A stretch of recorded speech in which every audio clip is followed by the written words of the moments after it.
स्वागत है आपका द प्रिंट में। क्या आपको यह अजीब नहीं लगता कि बीजेपी रूल्ड किसी भी स्टेट में बीजेपी ने जो अब तक मुख्यमंत्री हटाए हैं वो बीजेपी विधायकों के विरोध के कारण या असंतोष या वहां पे डिसेंट के कारण नहीं हटाए, बल्कि अगर आप देखें कर्नाटक से लेकर उत्तराखंड तक जिन मुख्यमंत्रियों को हटाया गया, चाहे आप येदियुरप्पा हों या त्रिवेंद्र सिंह रावत हों या फिर भूपेंद्र पटेल जब बने उससे पहले विजय रूपानी को हटाया गया, ये सारे मुख्यमंत्री इसलिए हटाए गए थे, वो इनकॉम्पिटेंट नहीं थे बल्कि इसलिए हटाए गए थे क्योंकि पार्टी को ये लगता था कि इनके रहते पार्टी चुनाव हार सकती है। वहां पर बीजेपी विधायकों का विरोध नहीं था, जैसा कि केस मणिपुर में है। मणिपुर एक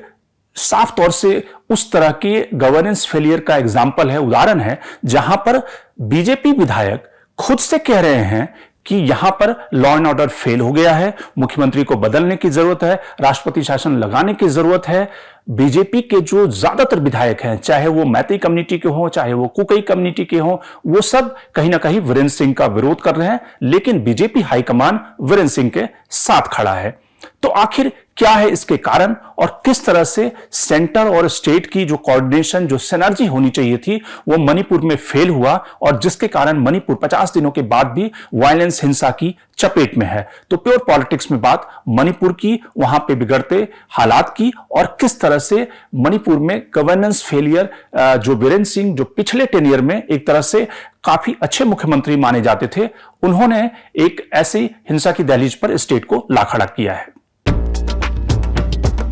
तो शुरुआत करते हैं मणिपुर के उस जिस तरह से बीजेपी विधायकों का वहां पे विरोध है। 25 से 30 बीजेपी विधायक इस समय वीरेंद्र सिंह को हटाने की मांग कर रहे हैं, जिसमें कि कई सारे कुकी विधायक हैं, मेजॉरिटी जो कुकी विधायक हैं, और साथ में जो मैती कम्युनिटी के विधायक हैं, वो सभी वीरेंद्र सिंह का विरोध कर रहे हैं, वीरेंद्र सिंह को हटाने की मांग कर रहे हैं। आपने देखा होगा कि बीजेपी रूल्ड स्टेट में अक्सर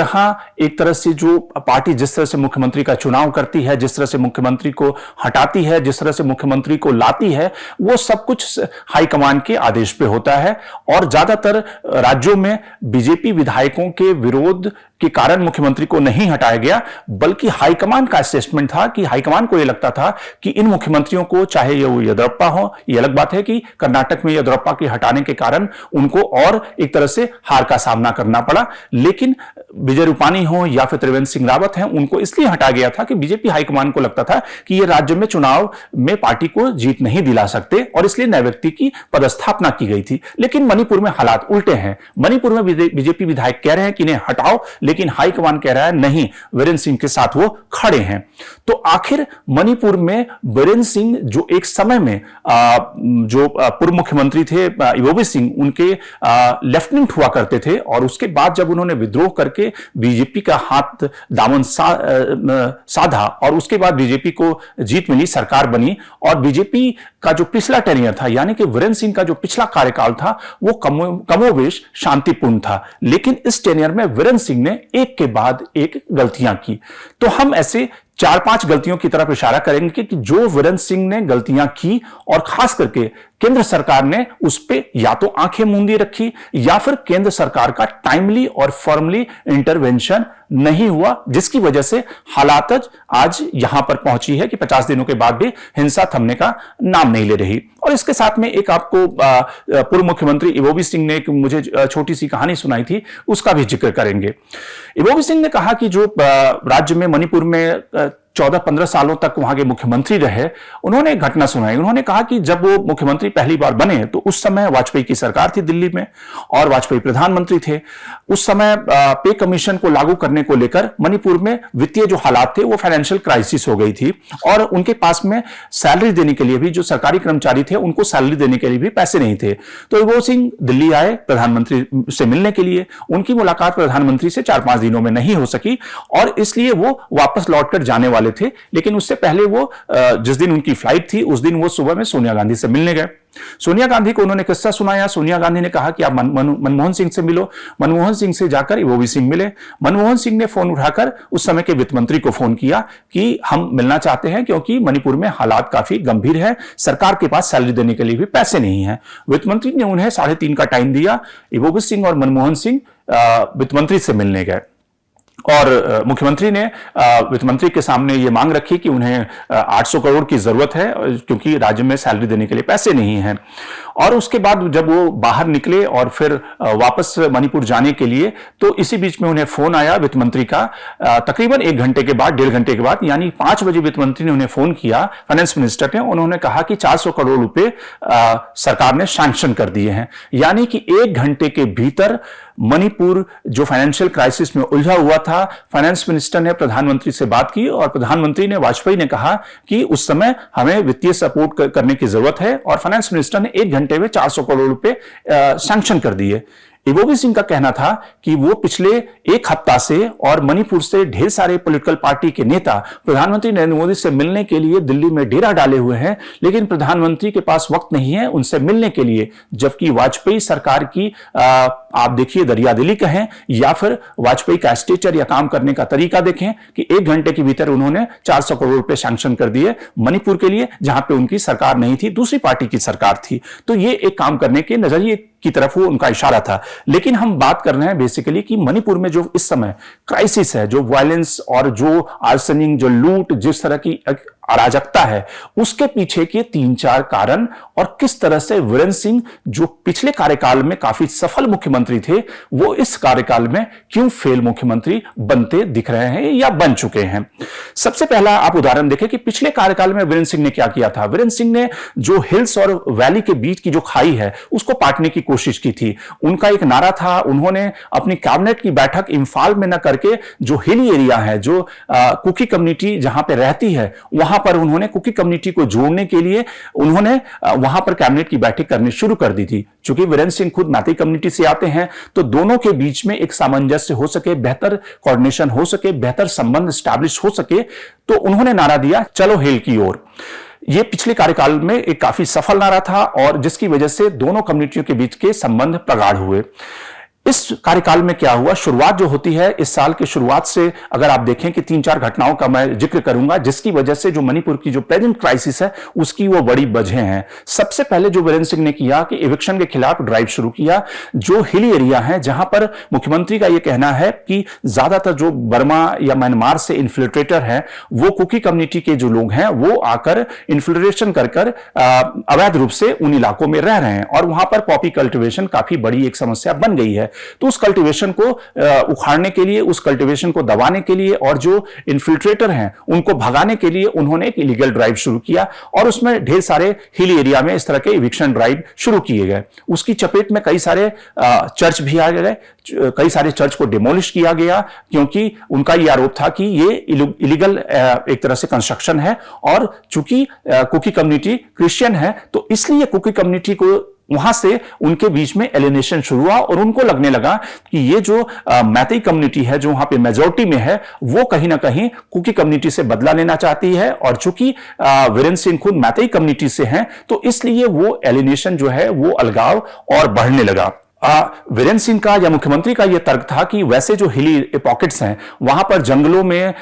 जो जमीन है वहां पे कब्जा करने के लिए ये म्यांमार से आए हुए इन्फिल्ट्रेटर कब्जा कर रहे हैं, और चूंकि कुकी कम्युनिटी के ज्यादातर जो लोग उन जंगलों में रहते हैं, तो एक तरह से दोनों के बीच में सामंजस्य है और वो कहीं ना कहीं मैती कम्युनिटी या फिर सरकार के खिलाफ लड़ रहे हैं। तो उनका इरादा भले नेक था, लेकिन उसकी चपेट में कुकी कम्युनिटी का जो एलिनेशन था वो और बढ़ गया, और उनका सरकार की जो नीयत थी उस पे एक तरह से शंका होने लगी। वो सस्पिशन की नजरों से देखने लगे, शंका की नजरों से देखने लगे सरकार के इस कदम को, और उसके लिए सही तरीके से रिहैबिलिटेशन की व्यवस्था नहीं की गई, जिसके कारण जो कुकी कम्युनिटी थी वो धीरे धीरे सरकार के खिलाफ होने लगी। उसकी चपेट में पहले 2 डिस्ट्रिक्ट आए और उन 2 डिस्ट्रिक्ट में छिटपुट हिंसाएं भी हुई, लेकिन बाई एंड लार्ज बहुत ज्यादा बड़ा वायलेंस नहीं हुआ। उसके बाद जब चर्च पे अटैक हुआ तो उसके बाद उनका जो अलगाव था, उनका जो दुराव था वो सरकार से और बढ़ा। इसी बीच में 10 मार्च को सरकार एक और फैसला लेती है। सरकार ये फैसला लेती है, सरकार ने कैबिनेट में डिस्कस किया और मुख्यमंत्री इसकी घोषणा करते हैं कि जो एग्रीमेंट है कुकी मिलिटेंट के साथ में, जो सीज फायर का एग्रीमेंट है, शांति बहाली करने का जो एग्रीमेंट है, जो कि केंद्र सरकार ने 2008 में किया था और 2016 में प्रधानमंत्री नरेंद्र मोदी ने उसकी तरफ वार्ता करने के लिए, पीस लाने के लिए और कदम बढ़ाए थे, उसको सस्पेंड करने की घोषणा मुख्यमंत्री ने कर दी।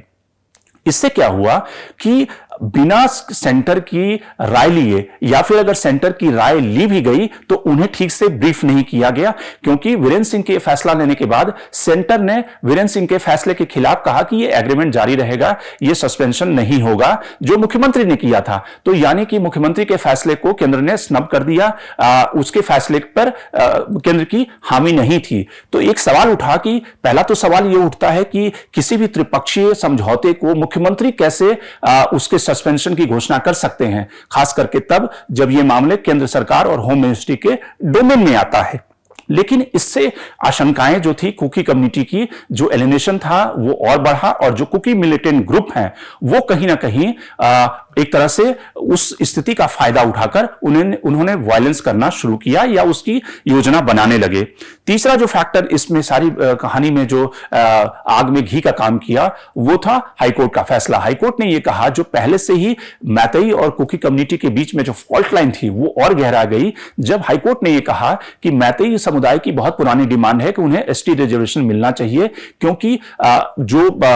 ज्यादातर जो रिजर्वेशन का फायदा है वो कुकी कम्युनिटी को मिल रहा है, मैतेई एसटी लिस्ट में नहीं है, और जिसकी वजह से जो सरकारी नौकरियां हैं, जो तमाम ऐसी अपॉर्चुनिटी है, उन पे कुकियों का डोमिनेंस बढ़ रहा है। हाईकोर्ट के इस फैसले के बाद जो वहां पे ट्राइबल बॉडी थी उसने ऐलान किया मार्च का, और उसके बाद 3 मई की घटना के बाद उन्होंने जब मार्च शुरू किया तो उसमें वायलेंस की शुरुआत हुई, हिंसा की शुरुआत हुई, और उसके बाद पूरे मणिपुर में हिंसा की शुरुआत, एक तरह से मणिपुर हिंसा की चपेट में आ गया।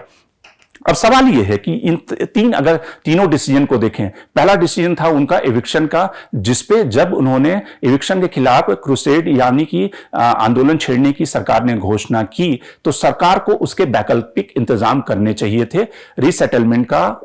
अरेंजमेंट करना चाहिए था। दूसरा जो फैसला हुआ कि सस्पेंशन ऑफ जो एग्रीमेंट था कुकी मिलिटेंट के साथ में, उसको राज्य सरकार बिना केंद्र सरकार को इन्फॉर्म किए, या फिर केंद्र सरकार की मंजूरी के बिना, या फिर केंद्र सरकार के इंटरवेंशन, और केंद्र सरकार का यह दायित्व बनता था कि वो इस एग्रीमेंट के ऊपर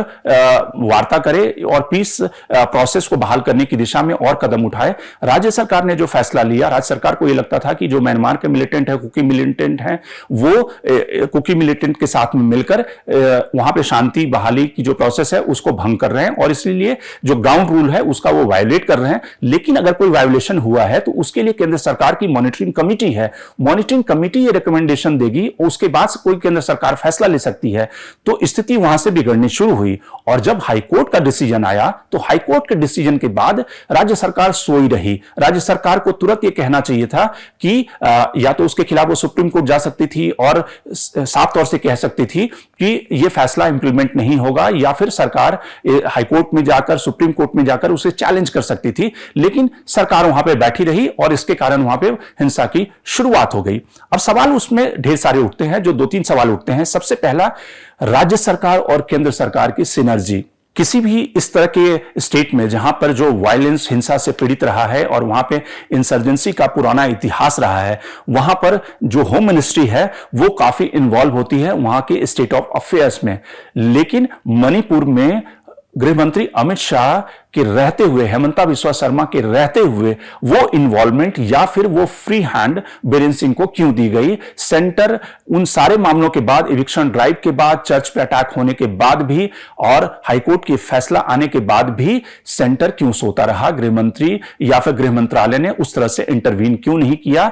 इसके अलावा मणिपुर में तमाम तरह की पैरामिलिट्री फोर्सेज हैं, आर्मी है, तमाम तरह की डिप्लॉयमेंट है, राज्य सरकार की पुलिस है। ये सारी इंटेलिजेंस फेलियर वहां पे क्यों हुए? अगर कुकी मिलिटेंट आज की तारीख में उनके पास सोफिस्टिकेटेड आर्म्स एंड वेपन है और वो उसके जरिए वायलेंस कर रहे हैं, उनके ऊपर शूट एंड साइट का ऑर्डर क्यों नहीं दिया गया? उनके ऊपर लगाम लगाने की कोशिश क्यों नहीं हुई? और इस हिंसा के बीच में पीस प्रोसेस या फिर पीस को लाने के लिए दूसरे जो चैनल होते हैं, जो दूसरे तरीके होते हैं, उन सबका इस्तेमाल क्यों नहीं किया गया? ढेर सारी जो विपक्षी पार्टियां यहां यह भी आरोप लगा रही है कि वीरेंद्र सिंह ये चाहते थे, क्योंकि वो मेजॉरिटी कम्युनिटी से आते हैं, तो मेजॉरिटी कम्युनिटी के पक्ष में ध्रुवीकरण हो, इसलिए वो कुकी कम्युनिटी और जो जंगलों में रहने वाले लोग हैं, जो ट्राइबल हैं, उनके खिलाफ एक तरह का इंसाइटमेंट चाहते थे, और इसलिए उन्होंने आंखें मूंदी रखी। या फिर दूसरा फैक्टर यह है, जो विपक्ष आरोप लगा रहा है कि कहीं ना कहीं म्यांमार से आने वाले जो इन्फिल्ट्रेटर है, जो कुकी मिलिटेंट है, उनके साथ में और उनकी जो एग्रीमेंट का जो वायोलेशन हुआ, जो सस्पेंशन हुआ, वो एक बड़ी वजह थी। तो इसमें ढेर सारे ऐसे प्रश्न हैं जो आने वाले दिनों में उठेंगे, जिसका जवाब सरकार को देना होगा। Shankar Animesh, the print. लेकिन आप हमारे YouTube चैनल को सब्सक्राइब करना ना भूलें। अपने कमेंट्स, अपने रिएक्शन लगातार हमें भेजते रहें।